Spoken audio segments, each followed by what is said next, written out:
सतरहवीं में जो 30 प्रश्न आते हैं वो कौन से एक सोर्स से आते हैं, उसको हम लोग एनालाइज करेंगे, ठीक है।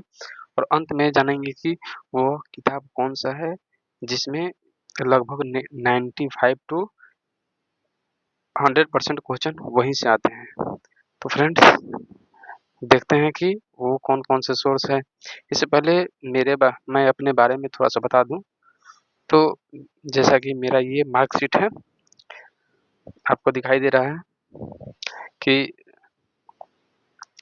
जो ये है मेरी मार्कशीट, मेरा मार्कशीट जो 71वीं बीपीएससी का है, ठीक है, जिसमें मेरा मार्क्स 87 है और मेरा कैटेगरी बीसी है, जिस कारण मैं क्वालिफाई हूँ और क्वालिफाइंग जो है बीसी का 84 है, उससे 3 नंबर ज़्यादा है, ठीक है। फ्रेंड्स ये मेरी मार्कशीट 70वीं बीपीएससी का है, जैसा कि आप देख रहे हैं, और इसमें मेरी कैटेगरी बीसी है और ये मेरा यहाँ मार्क्स 101 है, ठीक है।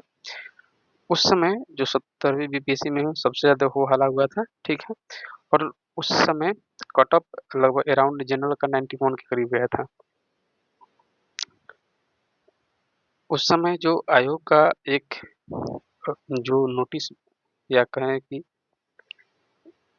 आयोग ने अपने एक रिपोर्ट में बताया था कि जो लगभग मात्र उस समय 1000 जो स्टूडेंट थे जिन्होंने 100 प्लस स्कोर किए थे, ठीक है। जैसा कि आपको भी अगर तैयारी कर रहे होंगे तो पता होगा, ठीक है। उस समय था कि वन लाइनर टाइप में बहुत ज़्यादा क्वेश्चन आया था और जो अच्छे स्टूडेंट थे जो जिन्होंने डीपली पढ़ाई की थी उनका प्री भी नहीं हुआ था, ठीक है। तो मैं अपने बारे में बता दिया हूँ। आगे देखते हैं कि जल्दी देखते हैं क्वेश्चन कहाँ से और किस किताब से लगभग 95 टू 100% क्वेश्चन वहाँ से मैच करते हैं। तो आइए देखते हैं फर्स्ट क्वेश्चन जो कि 71वीं बीपीएससी में पूछा गया था, ठीक है।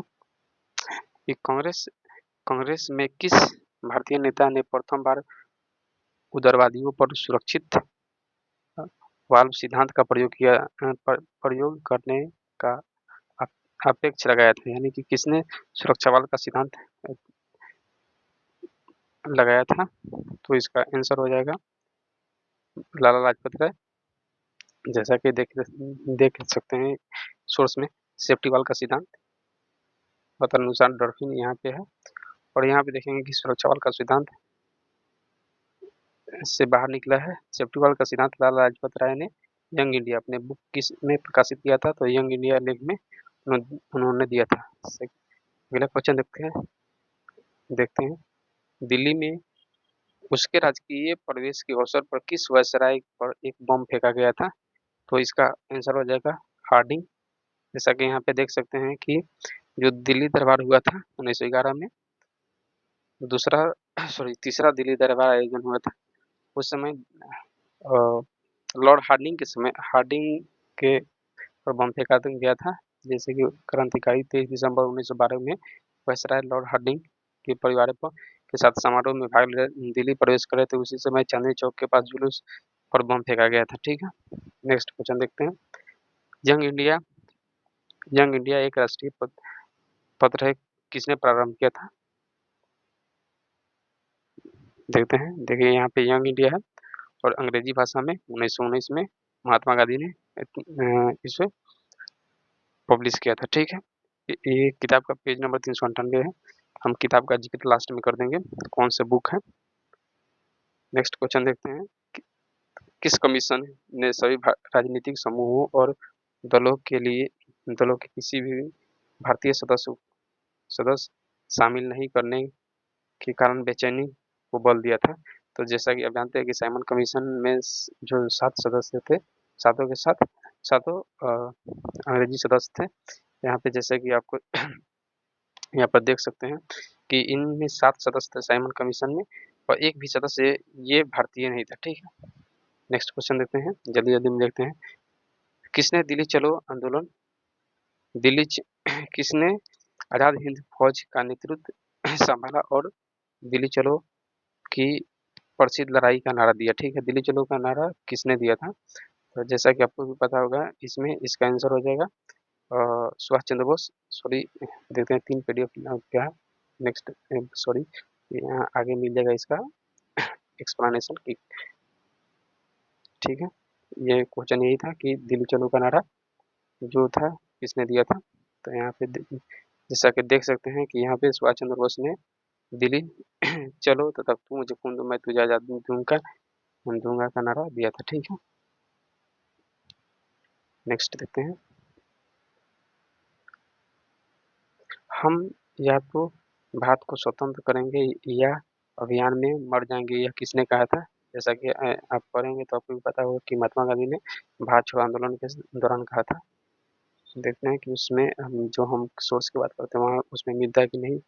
तो यहाँ पे हम देखेंगे, देखिए यहाँ पे देखिए कि जो उस समय गांधी जी ने एक मंत्र दिया था, करो या मरो, अर्थात ये या तो हम भारत को आज़ाद कराएंगे या हम अपनी प्रयास में जान देंगे। देख रहे हैं कि एकदम हूबहू हूबहू लाइन मिल रहा है बुक से। ठीक है, नेक्स्ट देखते हैं। किसने बांटो और छोड़ो बांटो और छोड़ो सॉरी बांटो और छोड़ो के नारे को बुलंद किया था? तो जैसा कि आपको आंसर इसका पता होगा, मोहम्मद अली जिन्ना। देखते हैं इसका सोर्स मिल रहा है कि नहीं क्वेश्चन। तो यहाँ पे देख लेंगे। देखिए यहाँ पे विभाजन करो और छोड़ो का नारा किसने दिया था? मुस्लिम ने पाकिस्तान दिवस मनाने का आह्वान किया था, जो 1943 में कराची में हुआ अधिवेशन में किया था। ठीक है, और इसका नेतृत्व कौन कर रहा था? जिन्ना। ठीक, नेक्स्ट क्वेश्चन देखते हैं।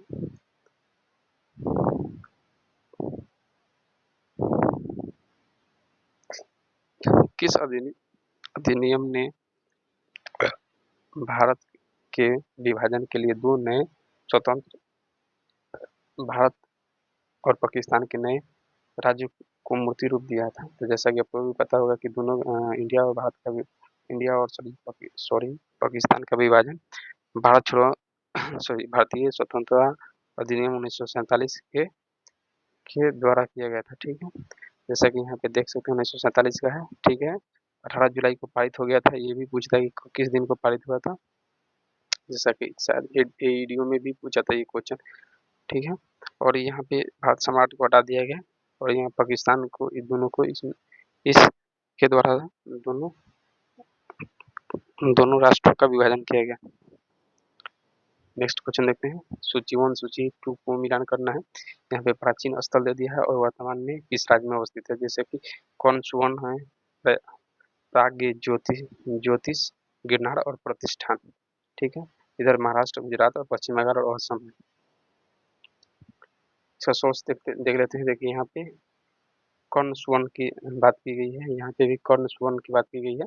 तो कर्ण सुवर्ण ये पश्चिम बंगाल में है। ठीक है, जैसा कि आप इस किताब को पढ़ेंगे तो बंगाल में पाल वंश है, जो वहाँ पे पढ़ेंगे ना तो बंगाल के देखिए 4 राज्य थे, पुंड्रु, वर्धन, ये समतल और ताम्रलिप्ति, और यहाँ पे कर्ण सुवर्ण है। ठीक है, एक यहाँ से मिल गया। दूसरा है कि जैसा कि आप लोग पढ़ते होंगे कि जो सातवाहन वंश था, सातवाहन वंश की राजधानी कहाँ थी? प्रतिष्ठान पैठान थी, जो कि महाराष्ट्र, उत्तरी महाराष्ट्र में। तो ये महाराष्ट्र मिल जाएगा यहाँ पे। 2 मिल गया, ये यानी कि प्रतिष्ठान को महाराष्ट्र हो जाएगा। जैसा कि आपको पता है कि गिरनार में रुद्र दामन का जो अभिलेख है वो गुजरात में है। ठीक है, तो ये इसका भी इसमें सोर्स मिल जाता है। और ये बच गया प्राग ज्योति जो असम है, आप मिलान कर लेंगे। ठीक, ये भी मिल गया क्वेश्चन। देखते हैं, ठीक है, आगे देखते हैं। निम्नलिखित में कौन सी ऋग वैदिक युग में से संबंधित नहीं है? तो हालांकि शायद क्वेश्चन डिलीट कर दिया था आयोग ने, शायद इसका ये क्वेश्चन डिलीट नहीं किया था। देखिए यहाँ पे डायरेक्ट मिल जाएगा कि शिक्षा के द्वारा स्त्रियों के जो ऋग्वेदिक में खुले थे, और ऋग्वेद में लोपा मुद्रा थी, खोसा थी, सिक्ता थी, अपाला थी और विश्ववारा थी। ठीक है, जैसे विदुषी कन्या की रचना मिलती है। तो घोषा थी, अपाला थी और विश्ववारी थी, लेकिन गार्गी की चर्चा नहीं है। ठीक है, नेक्स्ट क्वेश्चन देखते हैं। सूची 1 सूची 2 में मिलान करना है। चोलगंगम झील, धर्म महामात्र की नियुक्ति, प्रयाग सभा और सुदर्शन झील। यहाँ पे संबंधित व्यक्ति हैं जैसे कि चंद्रगुप्त मौर्य, हर्षवर्धन, राजेंद्र प्रथम और अशोक। देखते हैं इसका सोर्स। देखिए यहाँ पे बौद्ध, हर्षवर्धन जो हर्षवर्धन था, प्रयाग और कन्नौज और प्रयाग में 2 विशाल धार्मिक सभाएं की थी। जो प्रयाग में आज जो देखते हैं कुंभ का मेला, वो हर्षवर्धन का ही देन है, ठीक है। तो यहाँ पे जो हर्षवर्धन हो जाएगा प्रयाग सभा, ठीक है। नेक्स्ट देखते हैं आगे में, यहाँ पे देखेंगे कि जो है नेक्स्ट यहाँ पे मिलेगा आपको सुदर्शन झील का निर्माण करवाया था किसने? चंद्रगुप्त मौर्य ने सुदर्शन झील का निर्माण करवाया था, ठीक है। तो सुदर्शन झील का निर्माण किसने, कौन सा हो जाएगा यहाँ पे? चंद्रगुप्त मौर्य हो जाएगा। और धर्म धर्म महामात्र की जो अशोक द्वारा नियुक्ति की गई थी। और लास्ट बचा कि चोलगंगा जिसने झील का निर्माण राजेंद्र प्रथम ने कराया था। ये अपने युद्ध के विजय के बाद इन्होंने राजेंद्र प्रथम ने कराया था। ये भी इसका भी साक्ष्य मिल जाएगा, ठीक है। जैसा कि ये दो देख लिया। और तीसरा में यहाँ पे देख लेते हैं कि अशोक ने धम्म महामात्र धाम यात्रा यहाँ पे पढ़िएगा तो इसमें आपको मिल जाएगा कि धम्म महामात्र की जो प्रारंभ किया था अशोक ने। नेक्स्ट देखते हैं कि निम्नलिखित में शासकों में से किसने अधिक समय तक शासन किया था। तो जैसा कि आप जब दिल्ली डायनेस्टी पढ़िएगा, दिल्ली डायनेस्टी, तो वहाँ पे सबसे ज़्यादा Tughlaq Tughlaq in the sense सबसे ज़्यादा तुगलक वंश ने शासन किया था। उसके बाद गुलाम वंश, उसके बाद लोधी वंश और उसके बाद अन्य, उसके बाद शायद कोई होता है ठीक है तुगलक, ठीक है। नेक्स्ट देखते हैं कि प्राचीन भारत में भारत के निम्नलिखित राजवंश को विचार कीजिए। शुंग, ये जो 4 राज्य है और ये इसको सजाने के लिए दिया है। तो जैसा कि सबसे पहले मौर्य साम्राज्य था, आप भी जानते हैं, पढ़े होंगे तो। जैसा कि यहाँ पे देखिए कि मूलतुर्काल है, देशी राजवंश और विदेशी राजवंश, ठीक है। इसमें शुंग वंश है, शुंग के बाद कन्नौ और कन्नौ को सातवाहन और सातवाहन के बाद चेदी आया था, ठीक है। इससे पहले मौर्य उत्तरकाल है, इससे पहले मौर्य काल था, ठीक है। तो मौर्य काल हो जाएगा सबसे पहले, उसके बाद शुंग, उसके बाद कन्नौ, उसके बाद अंत में जाएंगे कुषाण, ठीक है। कुषाण यहाँ से पार्थियन है, ये बाद में आते हैं, ठीक। और इसके बाद देखते हैं कि तुलसीदास द्वारा कौन सी रचना नहीं की गई थी, ठीक है। तो यहाँ पे मिल जाएगी तुलसीदास। जब देखिएगा इसमें इस बुक को अच्छा से पढ़िएगा। ये भक्ति भक्ति जो चैप्टर है भक्ति आंदोलन, उसमें मिल जाएगा कि यहाँ पे सूरदास की जो रामचरित मानस है, विनय पत्रिका है, कवितावली कवितावली है, दोहावली है, गीतावली है, रामलला अछूत वैरवे रामायण वैरवे है। ये सारी इनकी रचनाएं हैं, ठीक है। तो हम देख लेते हैं कवितावली गीतावली पढ़े हैं, विनय पत्रिका पढ़ रहे हैं और ये कवितावली पढ़ रहे हैं। साहित्य लहरी इनका नहीं है, ठीक है। विनय पत्रिका, कवितावली, दोहावली, गीतावली। नेक्स्ट देखते हैं कि ये जो है यहाँ पे इमारत दिया है एक और दूसरा और दिया है बनवाने वाले, ठीक है।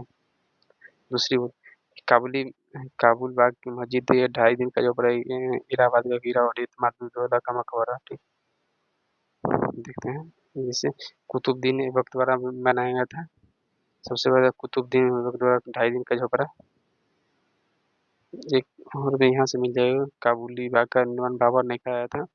और यहाँ से देखेंगे तो इसमें सब चीज़ मिल जाएगा। काबुली बाग का निर्माण बाबर ने कराया था। 2.5 दिन का झोपड़ा कुतुबुद्दीन ऐबक, इत्माद-उद-दौला का मकबरा नूरजहाँ ने, इलाहाबाद का किला अकबर ने निर्माण कराया था। इत्माद-उद-दौला मिल जाएगा यहाँ पे। इत्माद-उद-दौला का मकबरा आगरा में नूरजहाँ ने, और वो भी इसी में मिल जाएगा। आगे एक और है, वो मिल जाएगा, ठीक है। जैसा कि ये पेज नंबर 241 देख सकते हैं।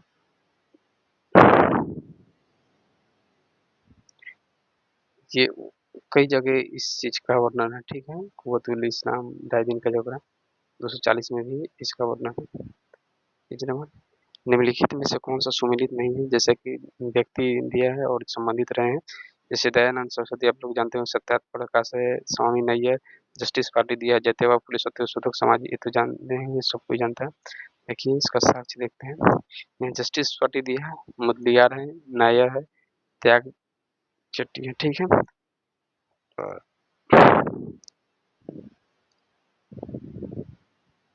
देन इसके बाद है एक और था, इसमें क्या क्या मिलान था, दयानंद सरस्वती, ज्योतिबा फूले और जेम्स अगस्टिन ने की था, और इसमें आ गया है और फोटो नीचे उसमें आ गया, ठीक। देखते हैं जैसे कि प्रार्थना सभा, सॉरी प्रार्थना नहीं था, यहाँ पे था सत्यशोधक समाज, ज्योतिबा फूले। आगे पीछे पेज में मिल जाएगा ये सारी की सारी चीजें। और जो जो यहाँ पे बंगाल गजट है, जेम्स अगस्टिन ही द्वारा है, बंगाल की गजट यहाँ पे है। जेम्स अगस्टिन ने कोलकाता क्रॉनिकल दिया है, और सत्यशोधक जैसा कि सारा का सारा चीज इसमें मिल गया, ठीक है। यहाँ पे देख सकते हैं सत्यार्थ प्रकाश का दयानंद सरस्वती दिया है, ठीक है। नेक्स्ट देखते हैं पिता और पुत्र का दिया है। तो जैसा कि आप पढ़ेंगे तो इसमें हर एक का हुमायूं का जन्म महा बेगम बाबर की पत्नी थी, ठीक है। तो इसमें हर एक जो उस क्वेश्चन का है, जहांगीर के जन्म और इसमें यहाँ का पिता का नाम क्या क्या था, इसमें ये चीज मिल जाएगा, ठीक है। सोर्स है इसका भी। नेक्स्ट देखते हैं चौथी, जो बौद्ध संगीति कहाँ, सॉरी कौन सी बौद्ध संगीति बिहार में आयोजित नहीं की गई थी, तो यहाँ पे देख लेते हैं। बिहार में बौद्ध संगीति हुई थी, तो बिहार में कौन कौन सी हुई थी, प्रथम बौद्ध संगीति राजगिरी में बिहार में ही पड़ता है, द्वितीय भी वैशाली में हुई थी, तृतीय पाटलिपुत्र में हुई थी, चौथा जो हुआ था कश्मीर में हुआ था। तो यहाँ पे इसका आंसर हो जाएगा चतुर्थ, ये बिहार में नहीं हुआ था, ठीक है। नेक्स्ट देखते हैं सुभाष चंद्र बोस के बारे में, ये क्वेश्चन रिलेट हो गया था कि बारे में निम्नलिखित में से कौन सा कथन सही नहीं है। जैसा कि त्रिपुरी संघ सत्र के अध्यक्ष थे, 1941 में वो घर से नजर बंद कर बाहर निकले थे। 21 अक्टूबर 1943 को भारत में अस्थायी अस्थायी सरकार का गठन किया था। जैसे कि यहाँ पे आपको मिल जाएगा कि 1941 में अचानक गायब हो गए थे यहाँ से, कोलकाता से पेशावर, कोलकाता से होते हुए रूस पहुंचे थे, पहुंचने के बाद बर्लिन गए थे, ठीक है। और नेक्स्ट में देखिएगा कि यहाँ पे जब आप पढ़िएगा 1937 का अधिवेशन, वहीं पर आगे मिल जाएगा आपको।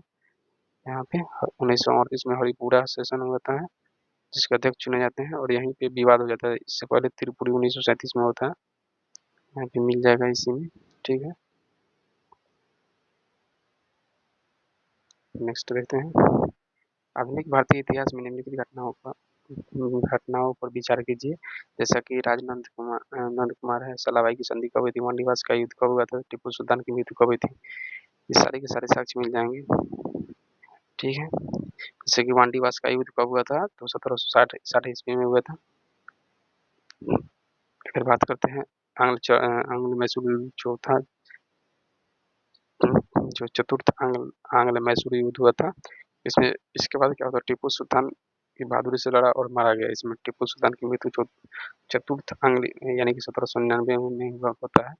चतुर्थ आंग्ल मैसूर युद्ध के बाद सलाबाई की संधि, जैसा कि पता होगा 1782 में ईस्वी में होता है, और यहाँ पे भी सलाबाई की संधि जिक्र किया गया है, ठीक है। तो आप इसको मिला लीजिएगा, आप इसको क्रम कर सकते हैं। सलाबाई की संधि, राजकुमार नंद, अच्छा ये सॉरी इसका हट गया, राजकुमार नंद का अवयोग ला के इसकी सजा दी गई थी, और ये इसका भी सोर्स मिल जाएगा आपको उस बुक में, ठीक है। और ये यहाँ से इसके बाद स्टार्ट हो जाता है, सॉरी बिहार का क्वेश्चन। तो बिहार का क्वेश्चन हम नेक्स्ट वीडियो में देखेंगे कि बिहार के लिए कौन सा सोर्स फॉलो करें, ठीक है, ताकि वहाँ से सारा का सारा क्वेश्चन लगभग 90 to 95% क्वेश्चन बन जाए, ठीक है। यहाँ सारे के सारे अब ये बिहार के क्वेश्चन है, 8 से 10 क्वेश्चन बिहार का भी है।